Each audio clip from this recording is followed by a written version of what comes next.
Welcome to the Discover Mathematics series. In this video, we're going to look at how students can discover the area of a trapezoid for themselves.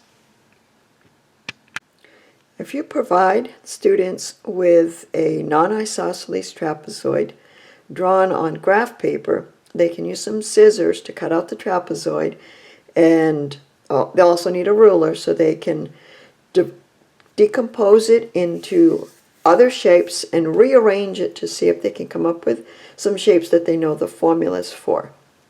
They can see it as a challenge.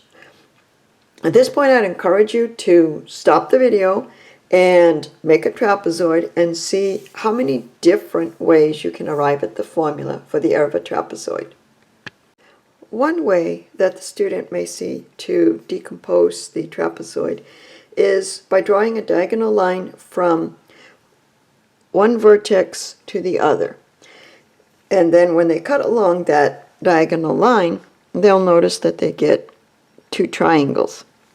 To find the area of the triangles, we see that the first triangle, the length of the base is B2 and the height is H, and we know that we take 1/2 the area of the base times height for a triangle to find the area of a triangle.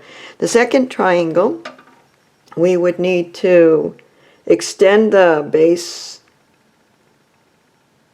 and come down here, and we'll come up with the height, which is the same as the height of the original trapezoid. So the area of the second triangle is 1/2 B1 times H, and the student could see that as their formula, or they could factor out the 1/2 and H from both and get B1 plus B2 for their formula. Another way someone may see to decompose the trapezoid is by cutting the two triangles off this way and this triangle off. And if they do that, then they have a rectangle in the middle whose area is B1 times the height. And when they take the two triangles and put them together,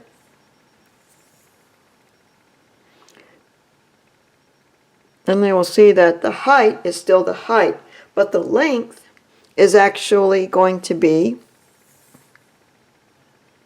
B2 minus the B1.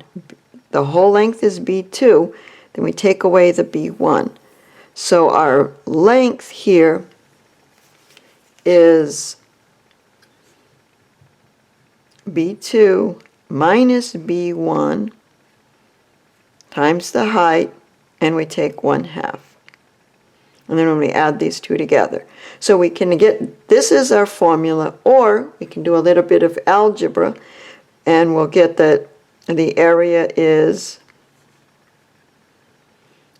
B1 times H plus, and if we distribute that, we'll get 1/2 H times B2 minus 1/2 H times B1, and the 1/2, the minus 1/2 H B1, and here we have a whole one, and we're left with 1/2 H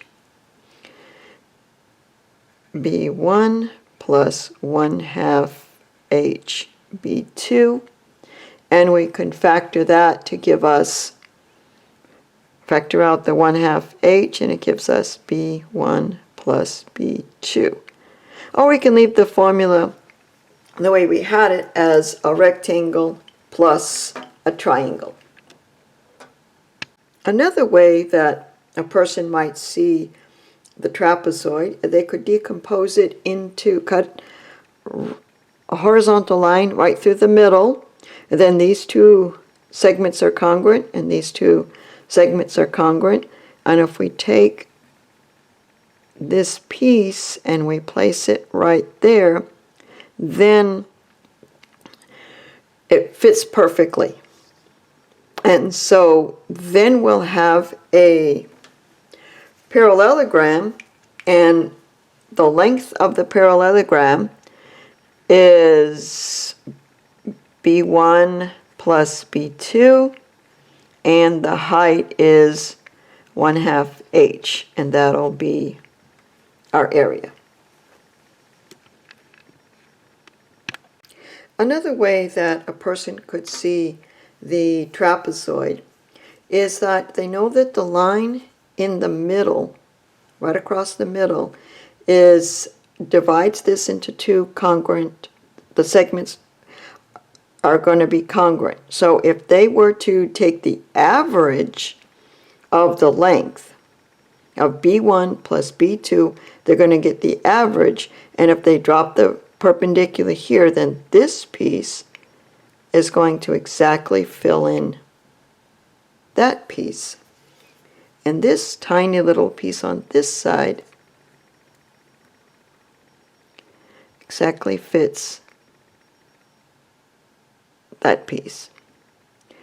And so what we end up with is a rectangle, and the length of the rectangle is the average of B1. It's 1/2 the average of B1 plus B2. It's the average, and then multiply it times the height, and that'll get you the area of the rectangle.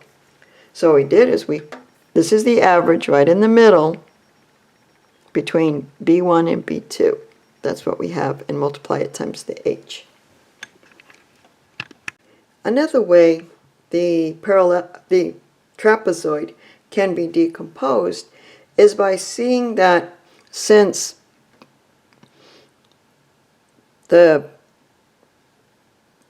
in the middle here, from the middle, these two segments are congruent, and then if we draw a line from the diagonal to the middle, we can take this triangle right here, flip it over, and place it right there, and it makes a triangle.